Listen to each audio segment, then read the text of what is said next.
para Ele são todas as coisas, porque dele, por Ele, para Ele são todas as coisas, porque dele, por Ele, para Ele são todas as coisas, porque dele, por Ele, para Ele são todas as coisas. A Ele a glória, a Ele a glória, a Ele a glória, para sempre, amém. A Ele a glória, a Ele a glória, a Ele a glória, para sempre, amém.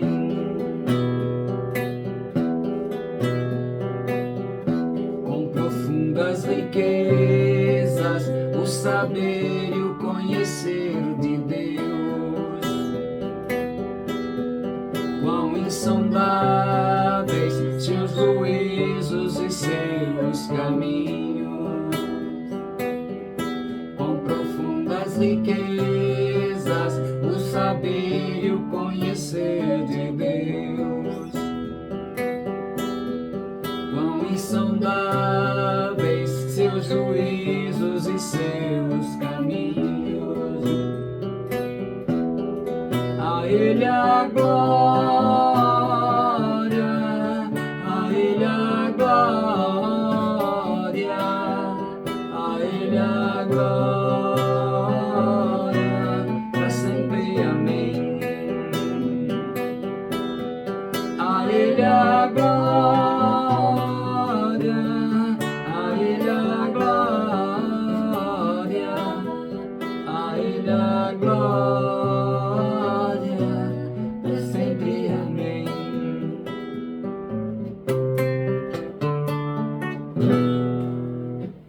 Aleluia. Boa noite a todos os meus irmãos e irmãs, nas suas residências, seus lares, aonde quer que vocês estejam, diversos estados, e também os nossos amados irmãos de Portugal. Deus esteja com cada um de vocês. Hoje é o nosso segundo dia do jejum de Daniel, na prática o primeiro, mas é o nosso segundo dia. Estamos aí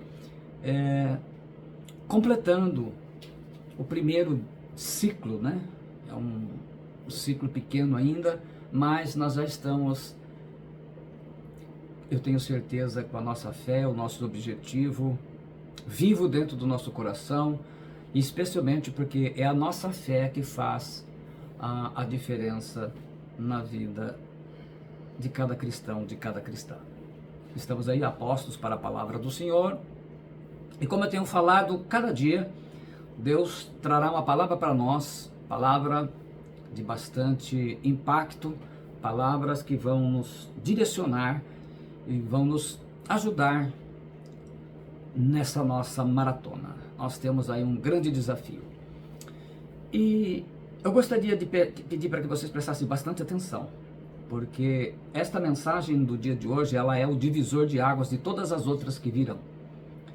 É parte de um treinamento que nós temos feito com o nosso Ministério de Intercessão, que a gente compartilhou com a igreja, e estamos compartilhando uma visão, um resumo bem pequeno da visão de Efésios 6:12, mas é o suficiente para que você passe a enxergar as coisas com uma outra visão, uma outra ótica. Você vai ter uma outra maneira de entender as coisas.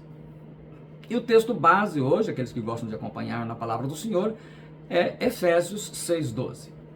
Esse versículo tem revolucionado o meu ministério, minha vida. Nós temos aí, se não me engano, são 8 vídeos tratando sobre o tema, e ainda não está esgotado. Já tinha mais 2 ainda para preparar, que agora não está tendo tempo, mas são 8 vídeos mostrando esse lado. E hoje nós vamos dar uma pequena visão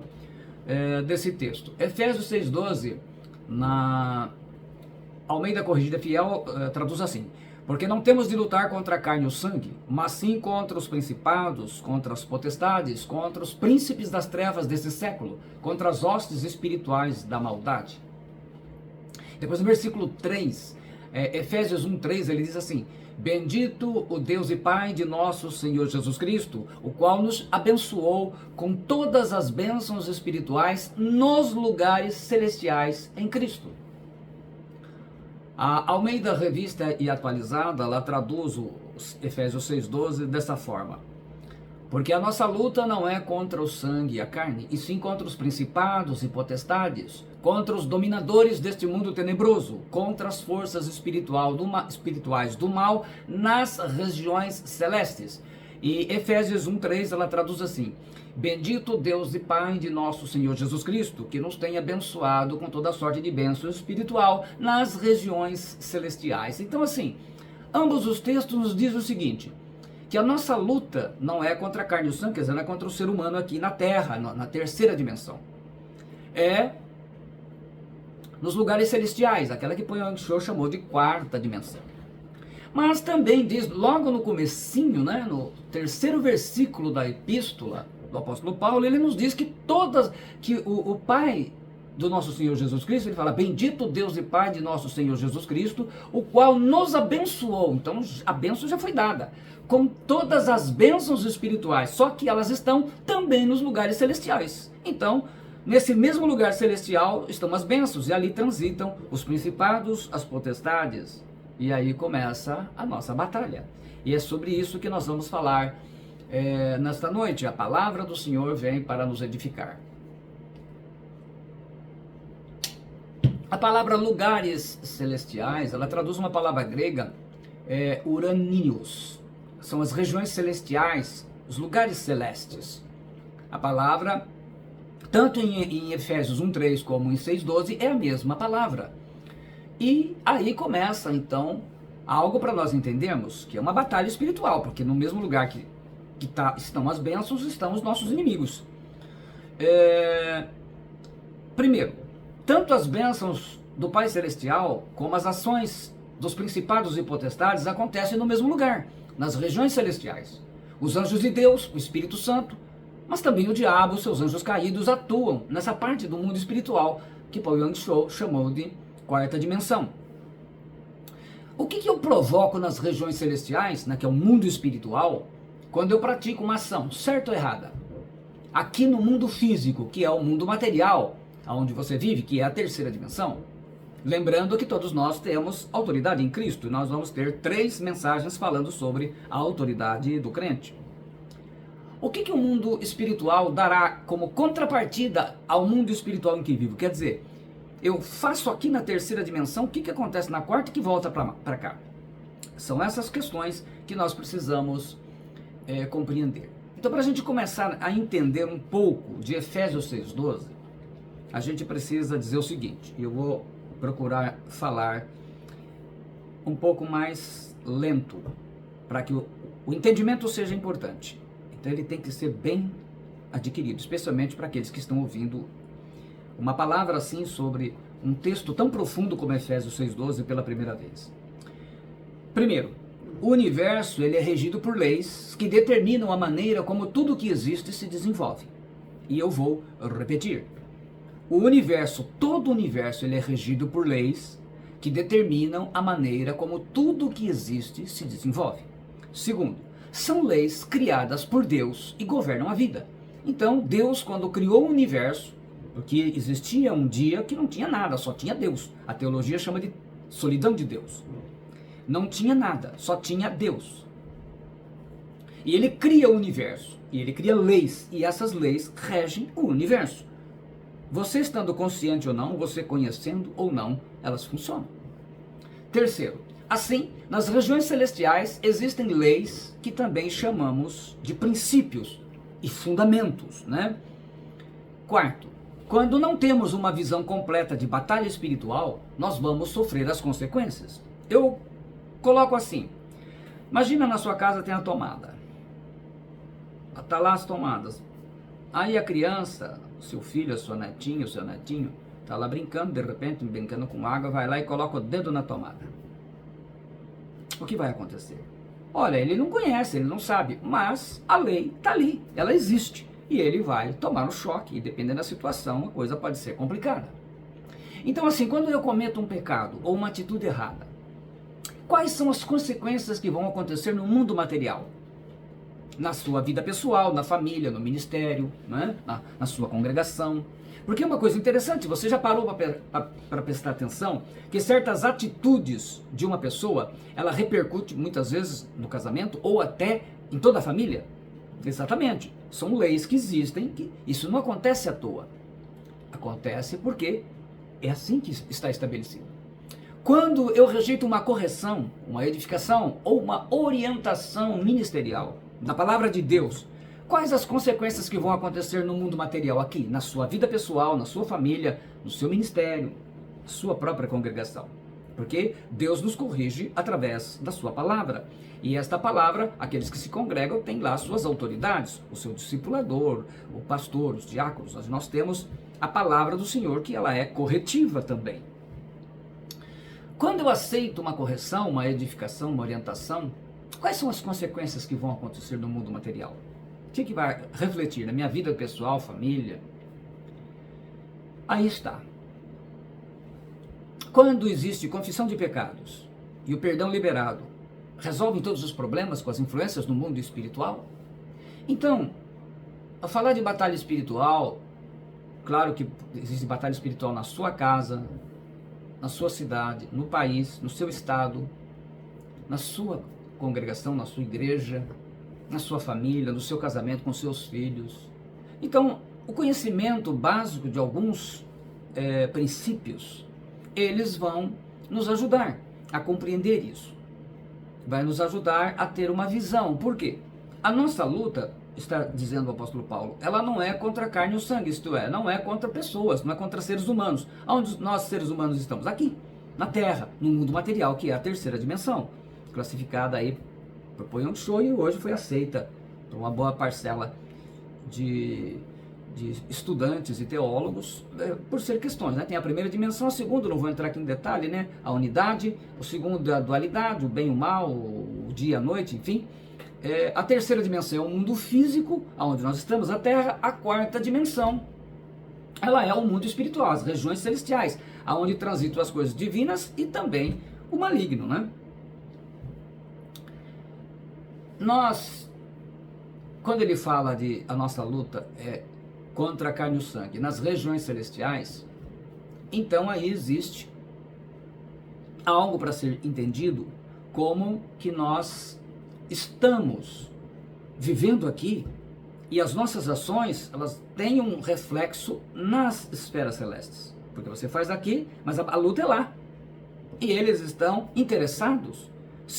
Quando você olha, por exemplo, o carnaval,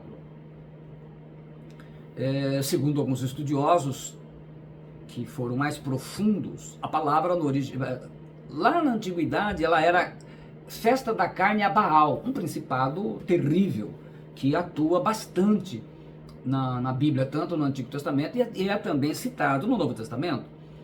Então Baal, ele promove, apesar que eles adotam muitos nomes ao longo do tempo, enfim, ele influencia aqui o que? As pessoas a extrapolarem no pecado e irem contra o que? Quando Jesus fala de multiplicar-se a iniquidade fala, a palavra avon em hebraico, ela está relacionada aos mandamentos. Então, os principados impulsionam as pessoas a quebrar os mandamentos de Deus. É como se fosse uma zombaria. Então, quando as pessoas passam a aumentar a iniquidade, como aconteceu com Sodoma e Gomorra, chega um ponto que a cidade entra em juízo, e Sodoma e Gomorra foi influenciada por Belial, que é outro principado também, que aparece muito.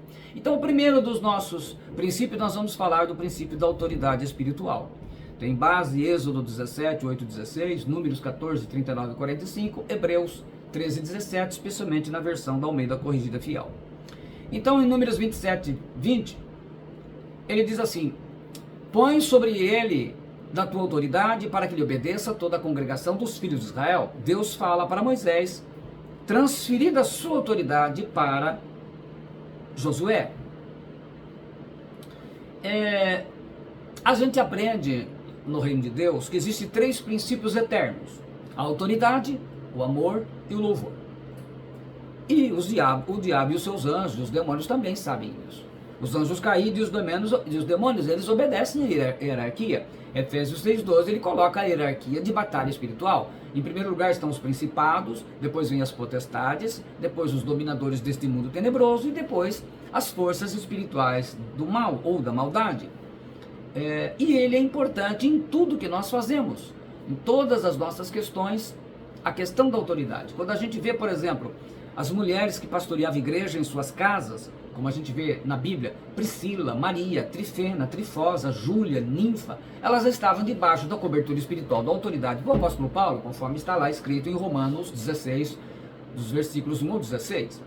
Em 2 João 1, capítulo 1, versículo 1, ele fala para a senhora eleita: o presbítero, a senhora eleita e aos seus filhos, a quem eu amo na verdade, e não somente eu, mas também a todos os que conhecem a verdade.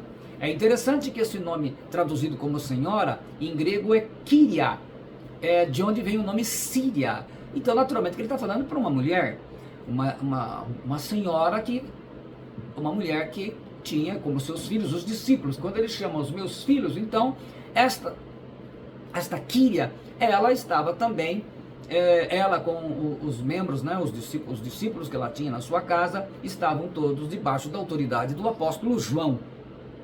Então a gente percebe que esses princípios são fundamentais, porque a nossa autoridade, e ela vai ser reconhecida, nós vamos ter a oportunidade de falar isso um pouco mais à frente, ela vai ser reconhecida no mundo espiritual, porque nós estamos ligados a ministérios. Efésios 4:11, tudo é Efésios, né? 4:11, que ele fala dos 5 ministérios: apóstolos, profetas, evangelistas, pastores e mestres. Quais as consequências quando eu quebro um princípio? Bom, quando a gente rejeita, não importa a maneira, uma palavra de correção do ministério dado por Cristo, você rejeita uma decisão autorizada, conforme está lá em Provérbios 16:10. Você fecha as portas das bênçãos nas regiões celestiais sobre a tua vida. Então, cada palavra, quando Deus coloca uma palavra, como você está ouvindo a palavra, olha, você está errado naquilo. Você tem 2 altitudes, você vai fazer uma escolha. Você vai acatar e obedecer a Deus, porque está falando que é a palavra, ou você vai rejeitar. Cada uma dessas 2 coisas tem as suas consequências. Quer dizer assim, você é livre para fazer as suas escolhas, mas as consequências são obrigatórias, para o bem ou para o mal, aí depende de qual foi a sua escolha. Em Hebreus 12:8, nós temos um princípio chamado do princípio da filiação, em que Deus diz que se você fica sem correção, você é bastardo e não filho, porque o filho, ele é corrigido. Então tem mais essa, então já começa assim, Deus dá a palavra, olha, você está errado.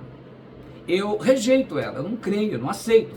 Então eu fico sem a correção e continuo fazendo errado. Então eu não sou um filho, eu sou um bastardo. E Deus não tem bastardos, Deus só tem filhos, ele não tem netos, ele tem filhos. Muito bem. Aí vem a questão da gente poder ter a humildade e usar o princípio de reconhecer, né? Eu estava errado, eu aceito a palavra de correção que veio como decisão autorizada de Deus sobre a minha vida. Decisão autorizada porque é colocada por autoridades. Deus levanta autoridades espirituais para trazer as palavras que vão corrigir a nossa vida. O segundo princípio, nós vamos falar sobre o princípio da ordem da obediência.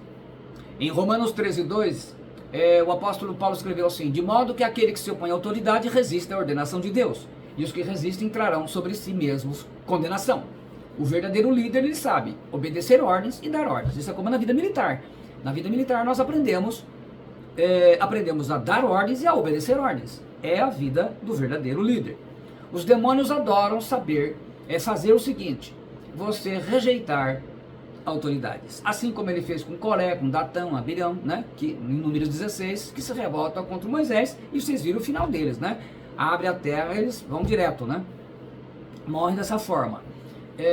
A ordem na palavra é para ser obedecida, não questionada ou modificada. Claro que nós estamos falando de ordens na palavra.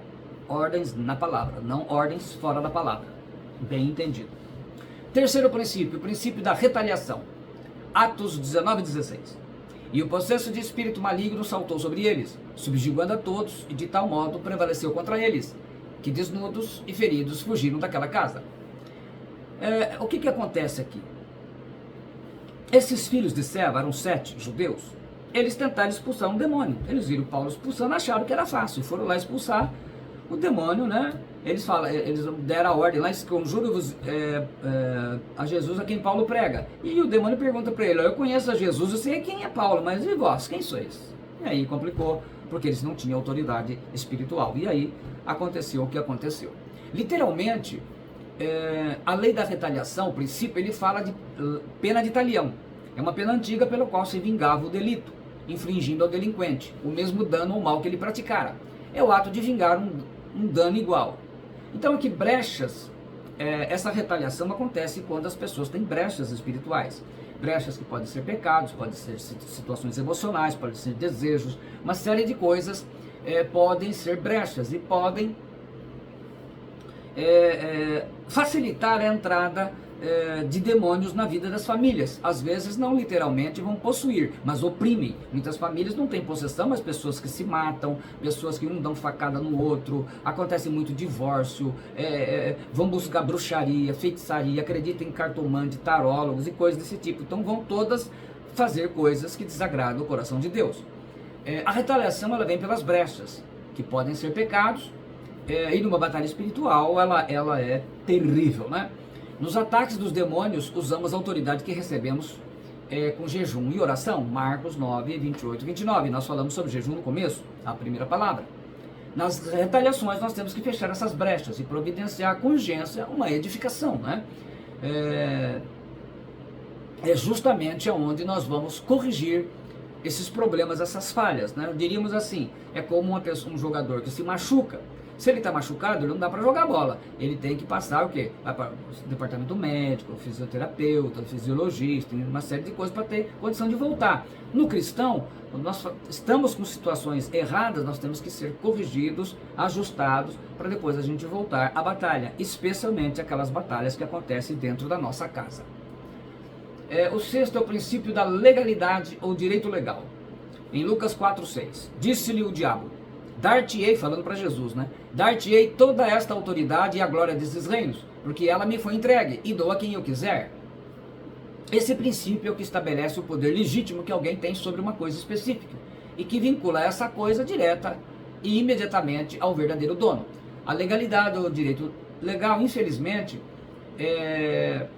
acontece quando o Adão, né, que ao criar a raça de Adão, ele deu esse direito para Satanás, adquirido, infelizmente, através da sua desobediência, né?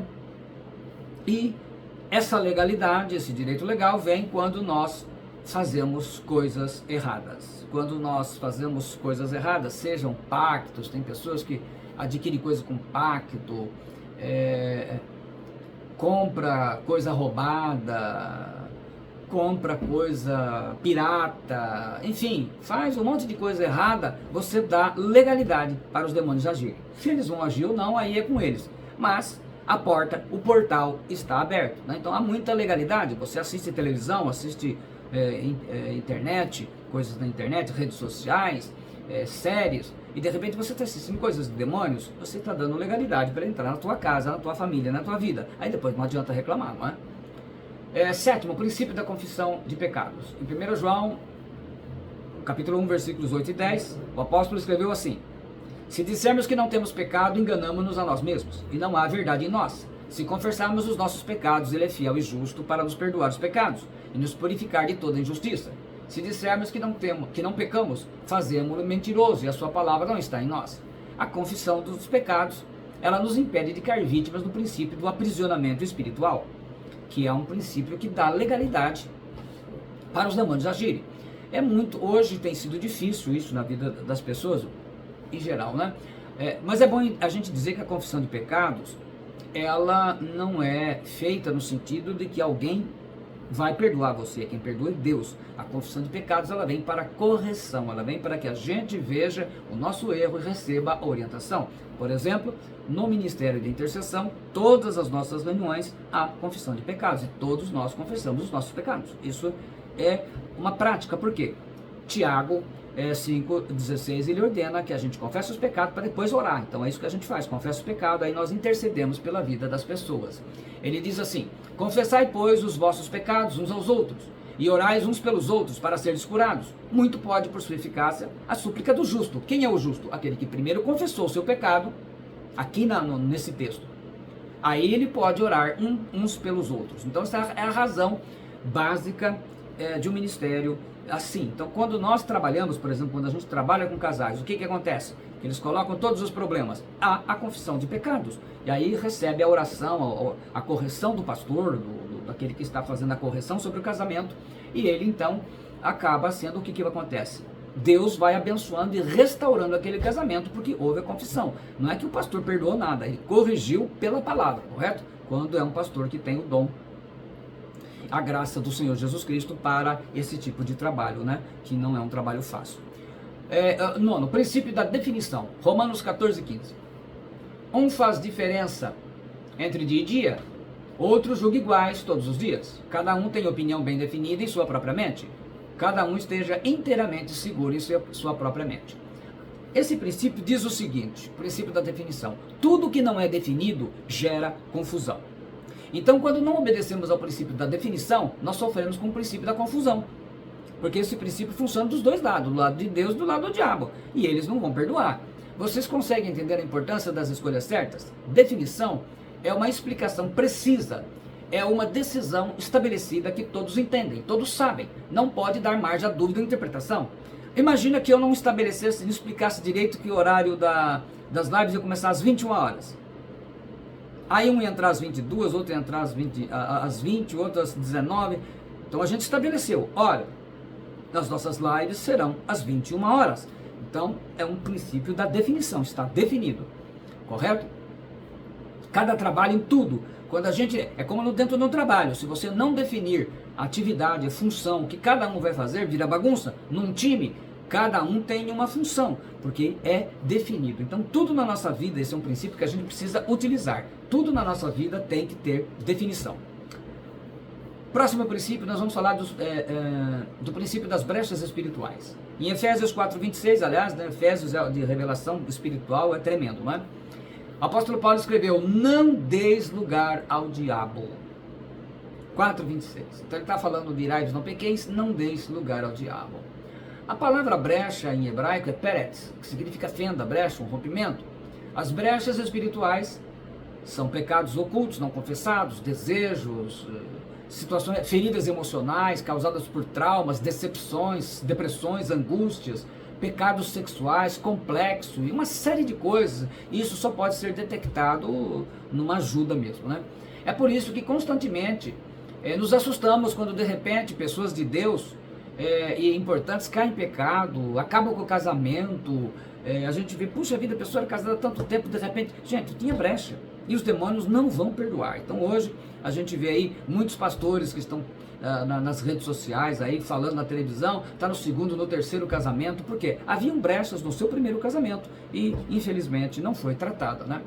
Então a brecha espiritual, numa tradução bem simples, é a permissão que você dá para o diabo entrar na sua vida, atacar você, a sua família, o seu ministério, a sua empresa.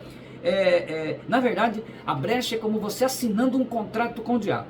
E com certeza ele vai cumprir a parte dele. Então a gente precisa ter bastante atenção nisso daí. Ela pode ser na área financeira, em todas as áreas em que nós colocamos. Não se preocupe que vão acontecer. Quando nós colocamos as armaduras, todas as peças da armadura de Deus, por exemplo, nas orações do Ministério de Intercessão, a gente sela, a gente fecha o local. Mas é importante que a confissão de pecados ela vem selar e fechar as nossas ações, correto? Selando brechas, a gente acaba impedindo as retaliações dos demônios. Ezequiel 13:5 ele diz assim: vós não subistes as brechas, nem fizestes a cerca à casa de Israel para permanecerdes firmes na peleja no dia do Senhor. Essa passagem ela destaca a importância de agir proativamente para fechar as brechas espirituais, estar preparados para os desafios espirituais que enfrentamos. Deus nos chama para sermos vigilantes em nossa caminhada de fé e no nosso dia a dia, dentro do seu trabalho, em todos os lugares. Como é que a gente sela as brechas espirituais? Podemos resumir assim: primeiro, faça um autoexame de consciência. O primeiro passo é você realizar o que eu chamo de um autoexame de consciência. Identifique as áreas da sua vida que podem representar brechas espirituais, como mentira, raiva, falta de perdão, reclamação, fofoca, palavrões, né? E coisas assim. Segundo, arrependa-se, confesse, vá, peça a orientação, enfim, peça ajuda, oração sobre esse problema. Após identificar, é fundamental arrepender-se, né, desses pecados, confessa diante de Deus. O arrependimento sincero, ele é um caminho para o perdão e para a restauração. Terceiro, busque santificação e transformação, que o jejum de Daniel veio a calhar, porque é um momento em que a gente está procurando o quê? Se santificar, se consagrar. Então esse é um tempo, aprenda com tudo que nós estamos aprendendo, vamos ouvir. Esse é um momento que a gente está mais atento, mais alerta, para não cometer nenhum deslize, porque nós estamos em jejum. Então aprenda com isso. A oração, como eu falei, vamos estar orando. Nós temos aí a oração como Jó 42:10, orando pelos irmãos que estão, irmãs que estão no jejum de oração, orando pela família, não é? E seja perseverante, né? Seja perseverante, não desanime. Começou, vá até o final. Isso daí é como se você tivesse começado um trabalho, um projeto, você não pode parar pela metade. O outro princípio que eu gostaria de compartilhar com vocês também é o princípio da resolução. Tiago 5:19 e 20. Ele fala assim: irmãos, se algum dentre vós tem se desviado da verdade e alguém o converter, saiba que aquele que fizer converter do erro do seu caminho um pecador, salvará da morte uma alma e cobrirá uma multidão de pecados. Podemos dizer, em relação aos problemas humanos, que temos 4 níveis de pessoas agindo dentro. Em qualquer lugar você vai encontrar isso. Dentro da sua igreja, da sua congregação, no seu trabalho, empresa, na família, existem 4 níveis de pessoas, né? Nós vamos chegar nesse princípio da resolução. O nível 4 são os nervosos. São aquelas pessoas que, diante dos problemas que surgem na vida dos irmãos, na vida das pessoas, da família, enfim, ficam ansiosos, apavorados, nervosos, irritados, falando o tempo todo, muitas vezes até ofendendo, fazem uma reclamação insuportável, fazem muito barulho, mas não ajudam a resolver nada. O nível 3 são os confusos.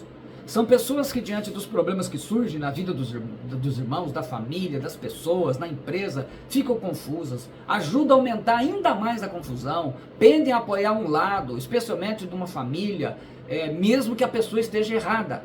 Também não ajuda a resolver nada e preferem só reclamar e fazer críticas. O nível 2 são os procrastinadores. Procrastinadores. São pessoas que, diante dos problemas que surgem na vida, na família, no trabalho, na empresa, sempre deixam para depois e quase nunca resolvem nada, ou resolvem em cima da hora e promovem também uma boa confusão.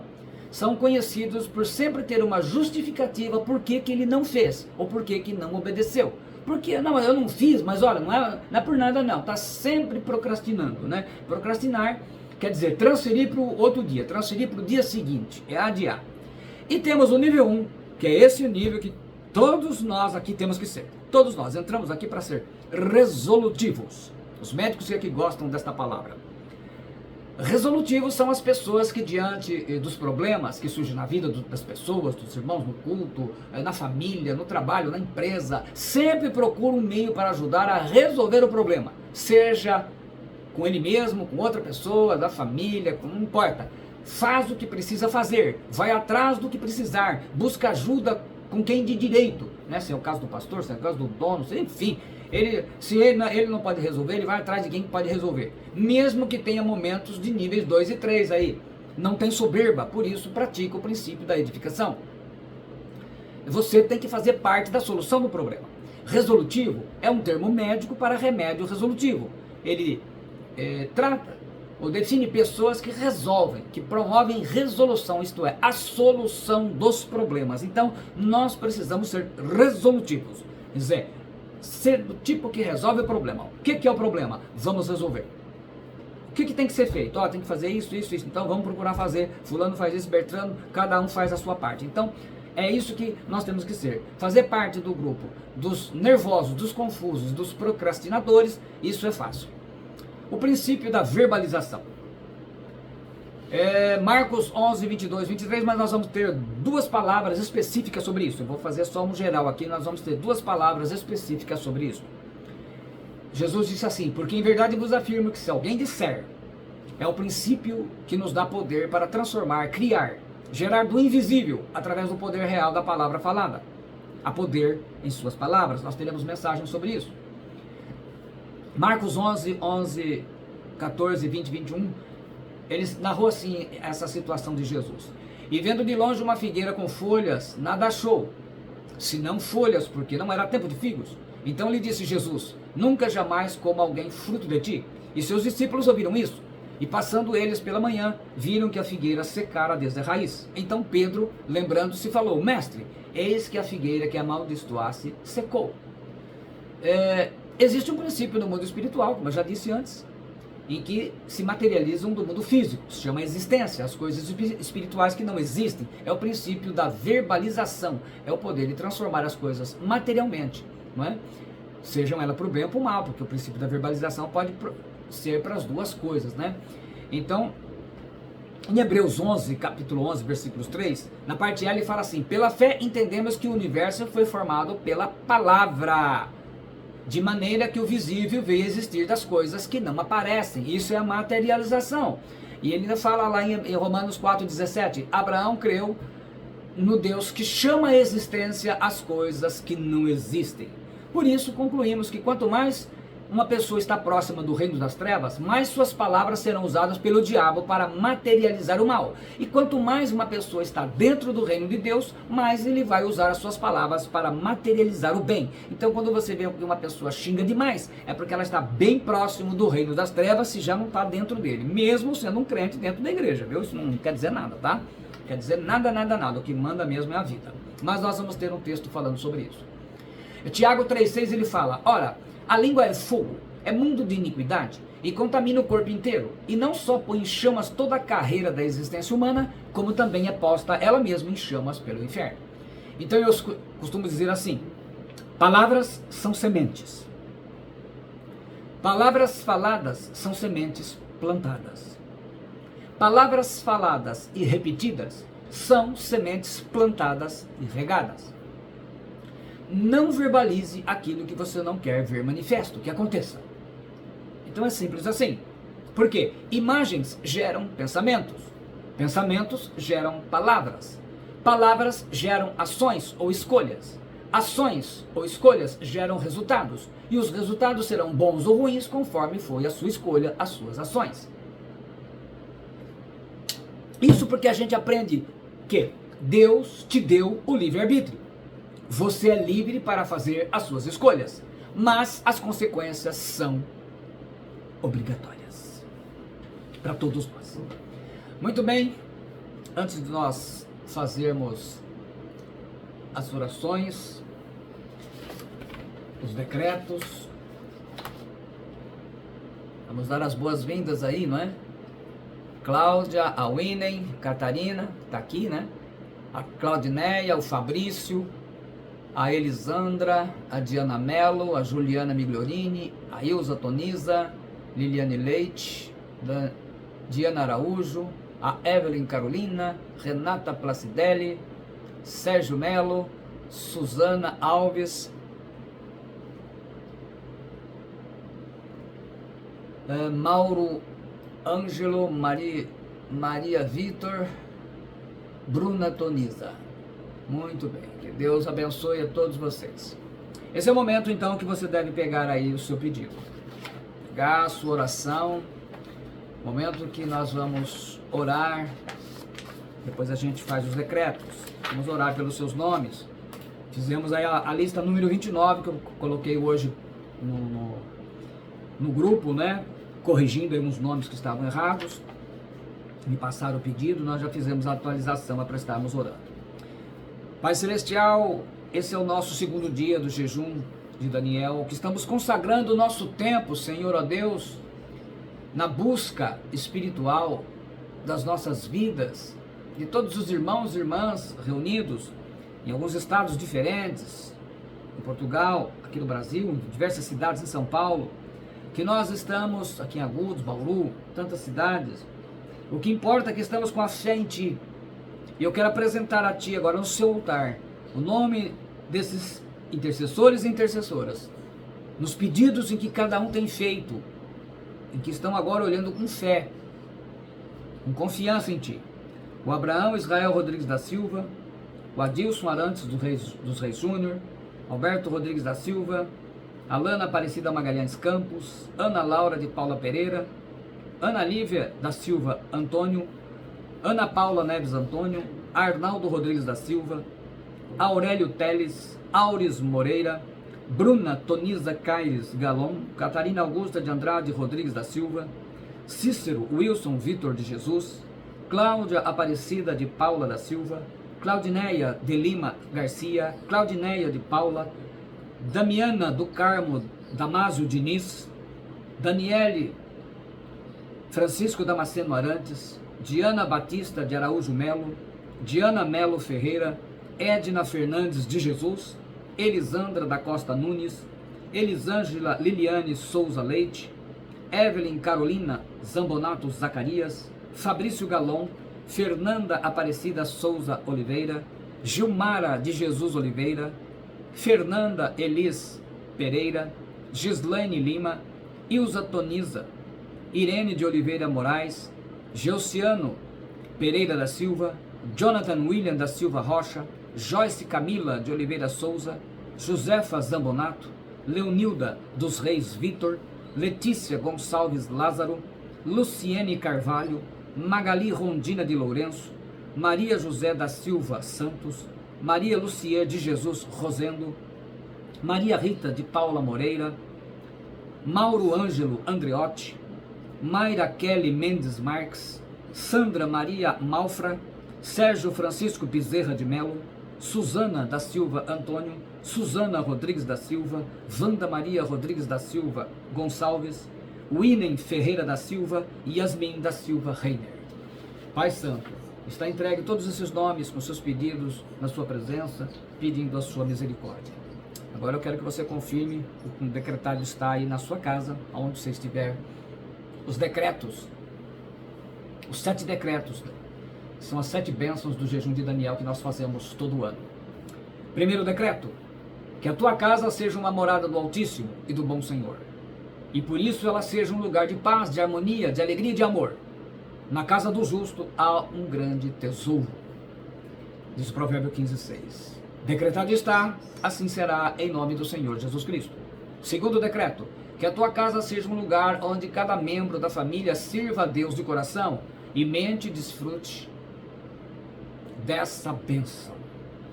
Salmo 118:15. Nas tendas do justo a voz de júbilo e de salvação.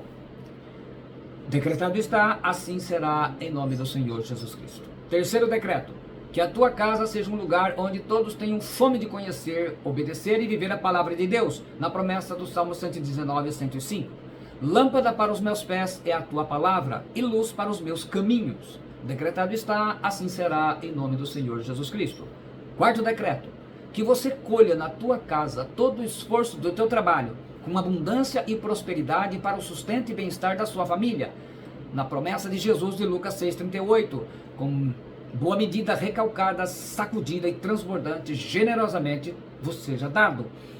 Decretado está, assim será em nome do Senhor Jesus Cristo. Quinto decreto, que você tenha prosperidades e saúde, assim como é próspera a tua alma, na promessa de 3 João, capítulo 1, versículo 2.